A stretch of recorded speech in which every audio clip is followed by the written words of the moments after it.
Cool. Guys, you ready to talk about your vacations? Sure. Absolutely. Okay, so I already know the outcome. You're going to have beach, mountains. Let's start with the beach, Steve. Thanks for the spoiler alert. Yeah, we got to put it out there.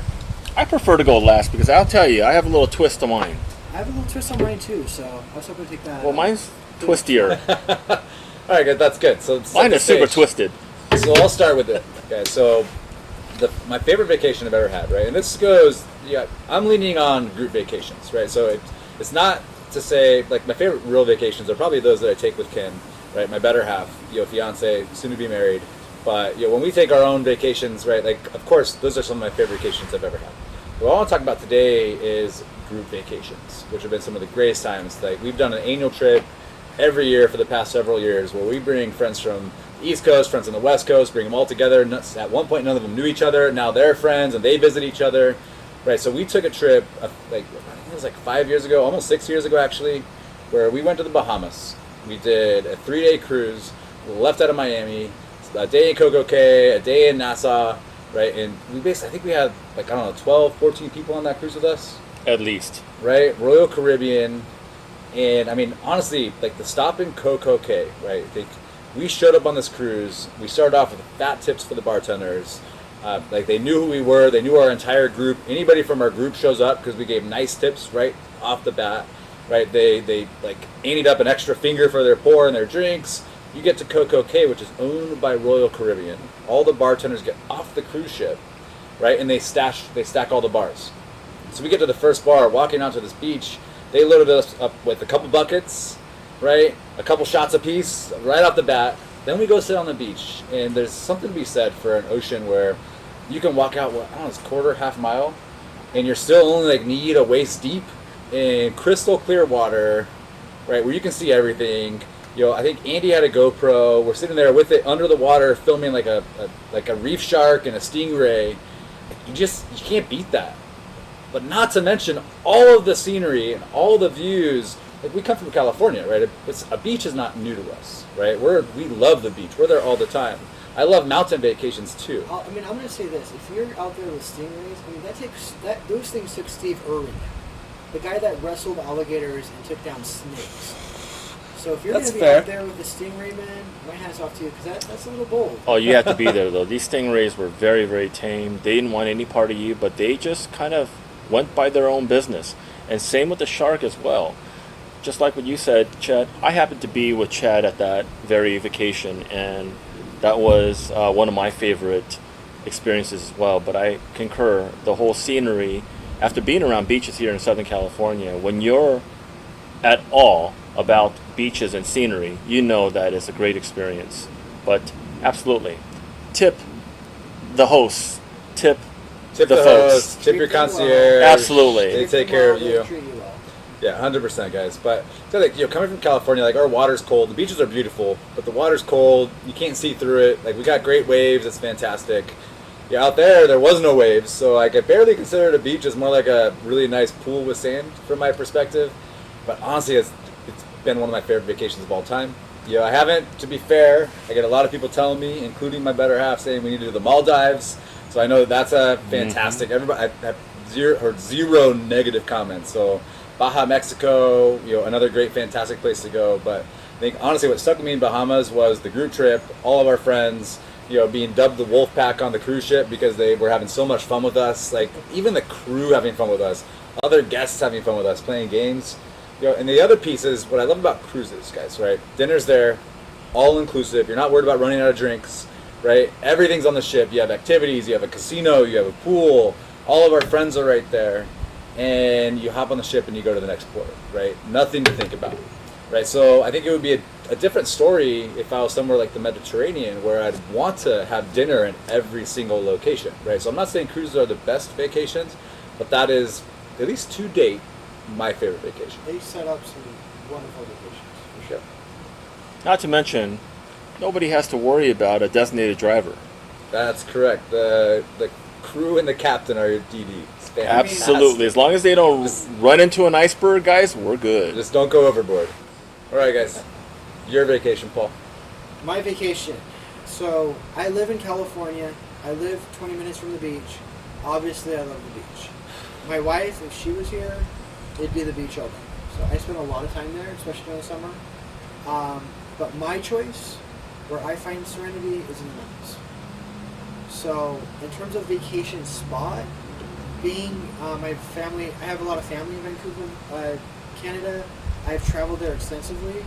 That has to be one of my favorite vacation spots to go to, is Vancouver. You have a great mix of food, drinks, you have the ocean right there, you have Victoria, Vancouver, all that sort of stuff, and an hour's drive to Whistler, which is some of the best skiing or snowboarding on the West Coast. So Vancouver, for a vacation spot, has it all. But truly, my favorite has been a vacation I actually took this past March, just a few months ago, was to Park City, Utah. Hadn't been to Park City in 15 plus years. Went there with my best friend, my wife's best friend, my best friend, one of his other really good friends that I had never met before. You know, Airbnb, nice spot. Got a great hookup there, but just being up there in March, so the snow is still there, but it's not quite as cold, and it's certainly not as crowded as it is during like the Christmas, New Year's time. It is just stunningly beautiful. Waking up, I'm an early riser, so I'm up at 5:36, having that cup of coffee, being able to sit out there with a cigar and just look at the snowy mountains. There's just something about that to my soul that refreshes me. That is just like where I find sanctuary, where I find peace. And it is just one of the most gorgeous things that I've ever been. Having the company and the right people there make all the difference in the world. I actually had an injury, so I actually wasn't even able to snowboard on that trip or ski on that trip, which is something I love to do. But just being there with the right people and the family, it just makes all the difference in the world. And it didn't hurt also being there for St. Paddy's Day, being able to go into an Irish bar and have a great time and dance and do all that sort of stuff was, you know, icing on the cake. But yep. For me, it's that Park City, Utah.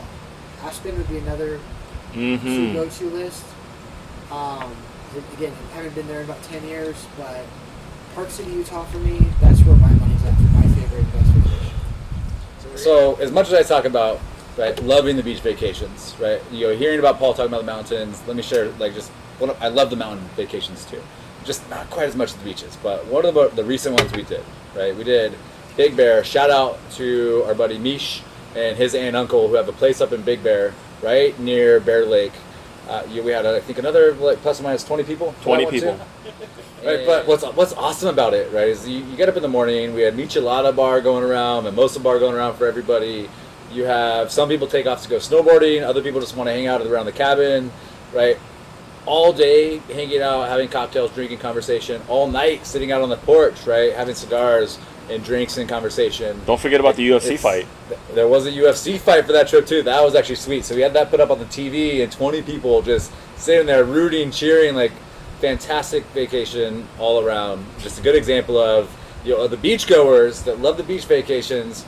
We also love mountain vacations, man. Like, we love probably any trip that lets us get together with good people, good drinks, and a good time. I mean, I think the key there is the right people. I mean, I was up in Big Bear Lake last summer. Again, the same people I took a trip with to Park City this year. You know, we're out there for 3 days. Great people, Airbnb. One of the days you get on a pontoon boat in Big Bear Lake. You listen to Pontoon by Little Big Town. If you're not a country fan, strongly recommend you still listen to that song if you're on the water. But aside from that, you know, shout out to a place called Tropicali. If you like Hawaiian food, Tropicali in Big Bear has the best Hawaiian food on the West Coast. And I would put money on it. It is fantastic. We went there. They make these like smoothies that are non-alcoholic, and like one of my friends gets them. My son takes a taste, and she literally she's like, "Oh, here, take a taste." Slides it back to her. He literally reaches and grabs it and downs the whole thing. And they have waffles there, and not just ordinary waffles. I don't know what they do. There's some special magic Hawaiian waffles, and they are to die for. Sourdough waffles. They're sweet. These ones were sweet, so they weren't sourdough. But they were just fantastic. So you heard it here, guys. Tropicali, check it out. All right, Steve Kwan. I will have to tell you that my favorite vacation memory happened to be in Cancun, and I actually traded my timeshare that I own in Kissimmee, Florida, to have an opportunity to vacation in Cancun. And I'll tell you that it has absolutely changed my life and changed my perspective about where I want to vacation in the future. Because what it brought out for me is my inner desire to continue to become this beachcomber as I look for vacation destinations. And quality beaches are just amazing experiences for me. The scenery in Cancun was just something that you only see in a movie, or, I mean, for me it was very surreal. What I mean by that is the white sands, the color, the clarity of the water, and no clouds in the sky. It was just a perfect day. A little bit humid, but it wasn't uncomfortable humid. But I remember the sand, and then the light water, and then the dark water, and these were like different shades of blue. It was like light blue, and it was a little bit darker blue, and then it went into dark blue, and then it went into the sky, and the sky also were layered as well. And I promise you, I wasn't on any drugs or anything like that, but I felt like I was walking in a cartoon, you know, with different layers of blue and green mixed in with the white sand. And I was just, I mean, it's one of those moments you just never forget. But the whole experience with an all-inclusive destination where food, alcohol, service, I'll tell you, I concur. You cannot beat the all-inclusive vacation spots in Mexico. They have the red carpet treatment. Their food is not second to anyone's. I'm talking about high-grade food, which also is a part of the package. And I just remember not worrying about anything. And that's what I like to do when I vacation. Yep. I don't want to cook. I don't want to clean. Hey, I'm at the best place. Have me an all-inclusive, right? And then, of course, where their job is to keep me liquored, and the service of bringing me these drinks of my choice. And again, tip your bartenders, tip your waitresses, and tip the concierge folks, because they will make your experience amazing. They remember you, man. They remember you. That's what they live off. But for those of you that are drinkers, like the three of us, and that do enjoy a tasty cigar, you can't beat the all-inclusive experience anywhere you go. I'll partially agree to that, because I will tell you that I'll even bring my parents to these all-inclusive. They're not very heavy drinkers, but the service and It's the all-inclusive, fantastic. the quality of food was just amazing. So, I mean, even if you're not a heavy drinker, you just won't get your money's worth, but Correct. you'll get the service and the experience. I love my drinks. I'm just not a heavy drinker. There's a couple reasons for that, mostly because of health. But I still love those all-inclusives, because even if I may not get my money's worth as much as the next guy, the enjoyment that I'm getting out of it is going to be just as much. Yes, I think the all-inclusive typically allows somewhere between 15 and 20 drinks in a day. And while that sounds like a lot, That's especially a lot. thinking on a cruise, like it is a lot. But I don't know how about you guys, but for me, I don't like any vacation, be it a cruise or another vacation, like sleeping past 7 a.m. is hard. Right? I'm not in my bed, right? There's no sleeping into 8 or 9. Not to mention I'm on vacation. Like I want to go check out the scenes. I want to check out the sights. I want to do things. So I wake up at 7 a.m. and the ability to wake up and go have a mimosa or Bloody Mary without even thinking about the bill, right? Like when you're all inclusive, whether you're going to drink 5 drinks or 15 drinks, you never think about it, right? You go to the bar, you get your drink, you give them your card. You go to the restaurant, you give them your card, and you get your food, right? There's nothing to think about. Like, how can you beat that on a vacation? You can't, and I guess that's all part of the experience. And for me, it's about making life memories and awesome experience. And of course, what Chad and we all mentioned is the fact that you're also with good company, right? And I think that's also important. Who you vacation with is absolutely important. Don't bring people that brings drama to the situation. Honestly, I would rather take a trip to Las Vegas or even to Death Valley in the middle of summer with my favorite people than go to Greece or Ireland with some family members or some other people that wouldn't make it as nearly good. I absolutely agree. concur. So back to my experience. I mean, Cancun has to be one of the top memories that, you know, that that for me has been my choice of destination. But just like to Paul's point, I mean, the mountains and places like Colorado, for instance, that place has a special place in my heart. I'll tell you, it's one of the best vacations that I've ever taken, where you get to ski in the morning and come down to the mountains, or come down from the mountains and still do a back nine of golf and have enough time to enjoy the nightlife. I'll tell you, that's also a very, very desirable destination sort of experience for me. And Colorado for me has that exquisite, mix of, the nightlife, and also the gaming there is incredible. Blackhawk, you got to go there and game there. It's kind of up in the hills a little bit, but they have one of the best gaming. Food there is amazing. I mean, it's almost like a mini Vegas, but the scenery, you won't know that you're in Vegas, where you're in these bright lights and all you're doing is just gambling your hard-earned money away. No, I mean, you get to really enjoy the finer things in life, like scenery, and get to do new things the next morning. And Denver's booming. It is. Right? And not to mention, man, if you're a concert goer and love live music, man, you can't beat the natural Red Rocks. Oh, of course. Right outside of Denver, I think right near Littleton. Like, I love Colorado, man. Like, my family's there. My mom's from Colorado. I have my grandparents, a ton of aunts and uncles there. Like, we're there at least once every other year, if not every year. Colorado's fantastic. I absolutely agree. So it really, for me, depends on what I'm in the mood for. If I'm in the mood for a little bit of golf excursion and some snowboarding and skiing and maybe a little bit of gambling mixed in. By the way, when we golf, there's nothing better There's always gambling.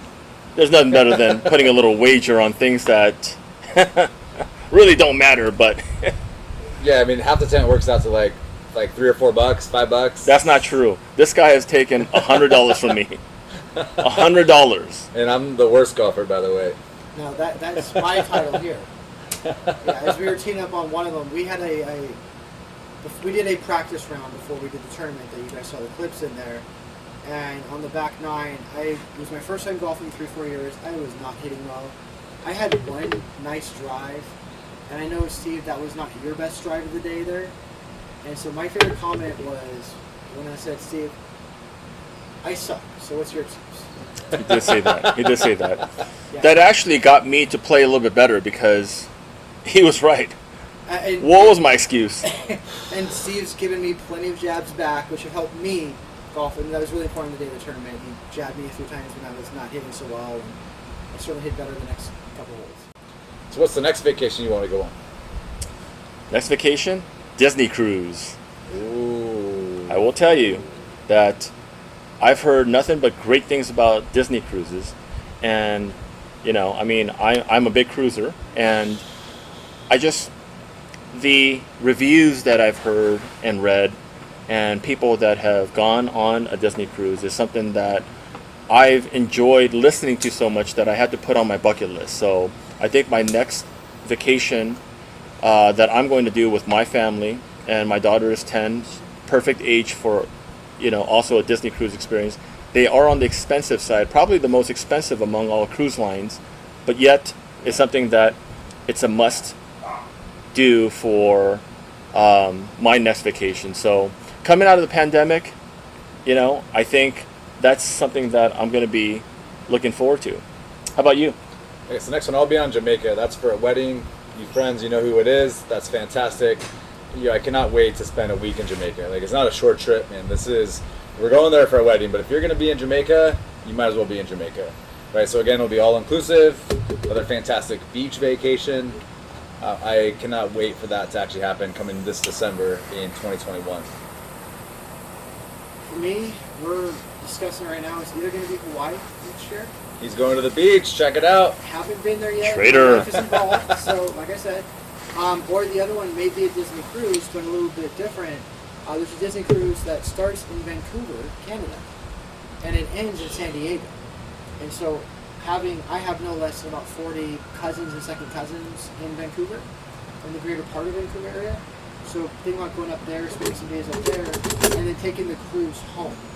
Yep. Because San Diego is about an hour and a half from where we live, so it's an easy trip back to the house. So for me, So we've been talking, we haven't done it yet, but the Alaska cruise, where we take off out of LA, take the Alaska cruise for 7 days, and then fly home from Anchorage.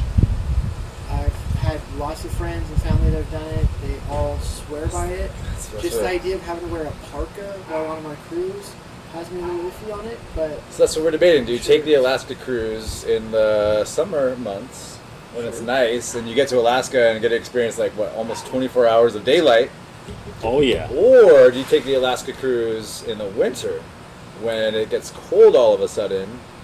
You got your cold weather clothes and you experience almost 24 hours of night. What's the better way to take that cruise? We don't know. We haven't tried it yet. We might have to do both just to try it. Alaska during summertime is the best. And I'll tell you, the last tee time on a golf course is 10 p.m. Imagine that. I'm here to set up a tee time for tomorrow at 10 p.m., please. I mean, that's just unfathomable, right? You can tell what we love, right? Drinks, cigars, golf. Somehow it's always going to come back to one of those. Can you three, imagine? No matter what the conversation is. I mean, we're on the 12th hole at 1 a.m. in the morning. That's awesome. I mean, you can't beat that. It's certainly a bucket list item. Mm-hmm. It is, man. We got to do it. We got to set up a 10 p.m. tee time in Alaska, and we got to do an episode there. Can you imagine? That would be sweet. Cool, guys. So, what do we say? We wrapping this thing up or what? Absolutely, guys. Cheers. You guys I had to pour an Oban real quick. I feel like you need a new pour too. You do need a new pour. What's going on there? I do.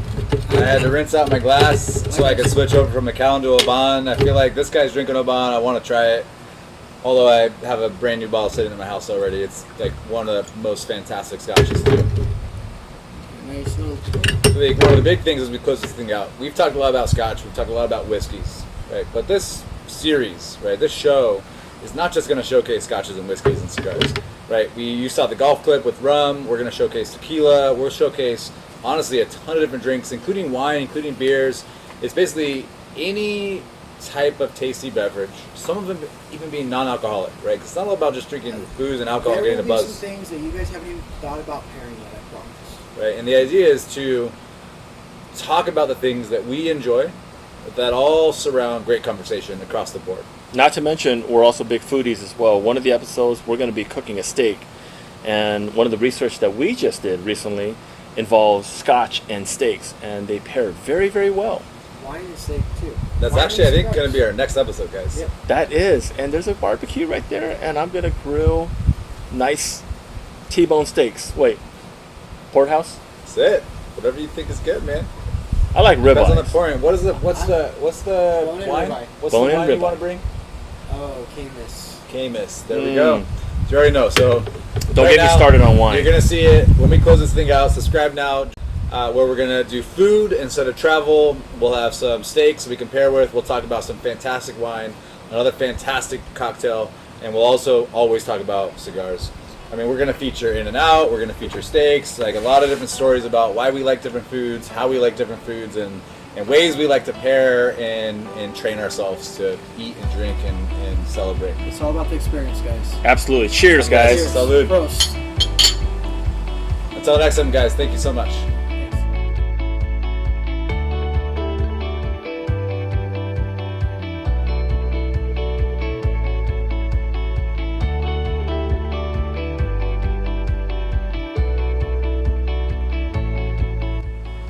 I like it. All right, gents, where are you at in your cigars? Let's talk, because I'm getting close to the end of mine. So my Rocket Patel is going to be coming up soon. Every puff that I'm taking right now is just a dream for me. How about you, Paul? Look at that drag. Woo, that's a good one. Fantastic. Like I said, I am just slow and steady with this one. I am just enjoying that ride. So we are doing something special here. Each of us brought a bottle, and we never come empty-handed. One of the greatest things about having some really good company is that they also bring something that they want to share. So today, we're going to walk away with exchanging bottles. So I arrived here with Oban 14. You came here with Macallan 12. Of course, you with the Lagavulin 16. And I hope I get to take Lagavulin home Sounds like the negotiation already. Yeah. I mean, that is a really, really on video. Nothing to. I mean, hey, listen, Macallan 12 is awesome, smooth, but that was in my consideration that it was chosen, so it made my decision a little bit easier today. Absolutely, but I like the fact that we're going to be walking away with something different, and we get to kind of exchange things.